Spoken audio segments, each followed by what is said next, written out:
we're looking at the sell-off that's occurred over the last couple of days, and especially overnight over in China. And then the trading takeout is going to be today on why we really, really need to pay attention to these diverging flows, because at the same time, the Nikkei is up as well. How is that going to affect global equities and global risk? Make sure you like this video and hit subscribe if you want to get the most important market information every single day right into your YouTube feed to maintain your trading edge.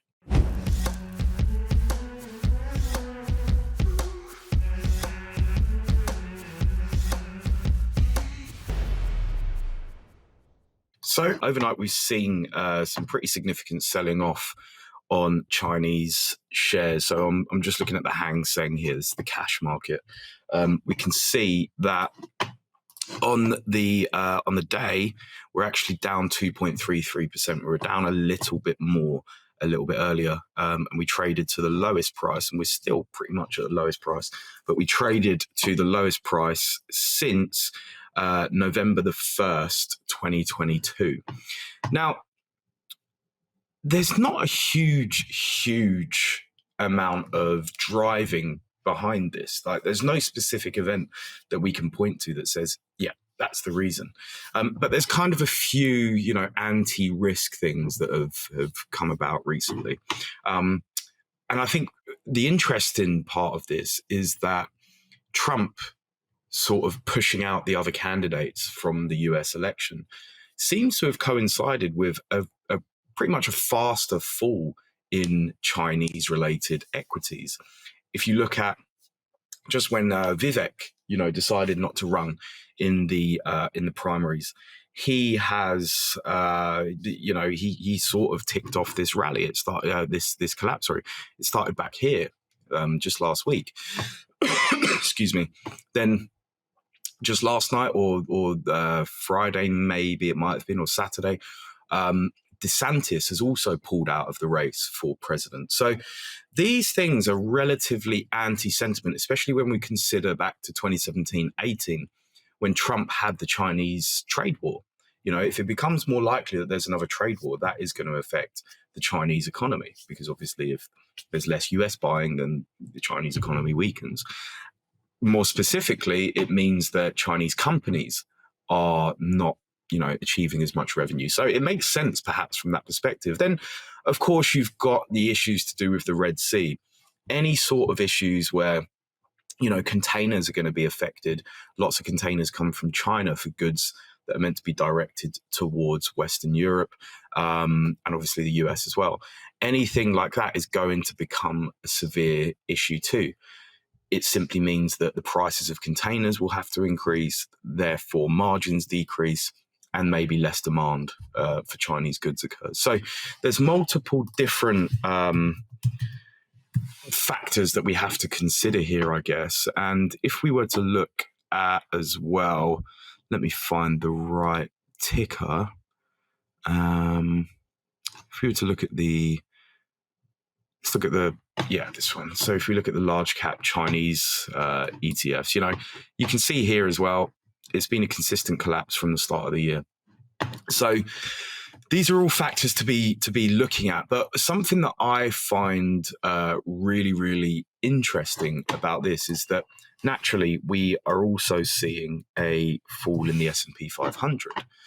So, well, we had seen a fall in the S&P 500, but the S&P 500 is actually up at all-time highs, sorry, is what I meant to say. Now, this coincides with the Nikkei also ticking up. So it seems to be a very China-specific issue here. And we're going to get onto this in the Trading Takeout, but in the context of what we're talking about here, I think what this is showing is that China is actually in sort of a phase of its own here. It's in a pretty sticky situation with regards to its stock markets. And I don't think the CCP have helped. I think the CCP's leverage clampdowns, I think the CCP's desire to limit certain innovations and capital movements have created a considerable liquidity issue here as well. If you look at the Chinese property market as well, so if we look at, let's have a look, should be an ETF. I think it might be called HSP. Can't find it right now. But the Hang Seng Property Index is down 6% as well. Naturally, I think the property issues are still overspilling from the last few years, and this is still creating those issues to do with the wealth effect in China and further liquidity problems as well. Probably at some Chinese banks, which aren't yet uncovered. I think the CCP likes to save face quite a lot and would be inclined to stem any liquidity problems there. But that's my perspective on this, is that China is currently experiencing something very specific to itself as the sort of manufacturer, the factory of the world, and I don't really see the tide being stemmed anytime soon. So if you're looking at any Axis CFDs here, HK50 is the Hang Seng, possibly a good way to gain exposure if you were to want to trade this on the shorter term.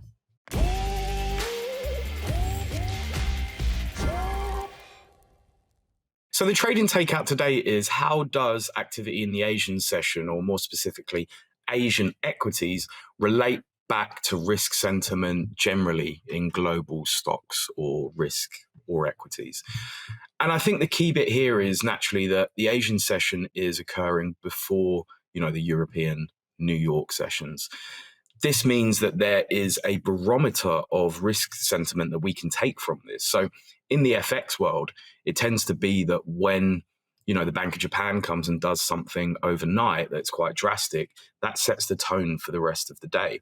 I think in the context of what we're speaking about just previously with China, that's very more an isolated issue. It's very China specific, I think. And you can see that because at the same time, the Nikkei is also higher. Now, if the Nikkei were lower over that time period, you would expect, general risk sentiment to be worse when the US opens. But you can get a gauge of risk sentiment, of course, and understanding of what's going to happen in the US session from ES futures, for example, or NASDAQ futures, because they trade overnight.